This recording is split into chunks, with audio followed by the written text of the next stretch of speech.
Good morning, mahal kong mga kaibigan. Panoorin po ninyo ang pag-akyat at pagsakay sa eroplano.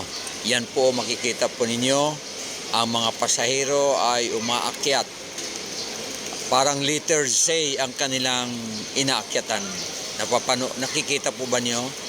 Ayan, yan po sila, mga pasaherong sumasakay sa Philippine Airlines. So mahal kong mga kaibigan, ganyan ang pagsakay po at pag-akyat at pagsakay sa eroplano. So alam na ninyo, pero sa ibang mga tulad sa Manila ay sa tube dumadaan. Hindi ganun po ang klase ng pag-akyat. Ito ay dito sa Puerto Princesa City kasi wala pa tayong tube na dinadaanan.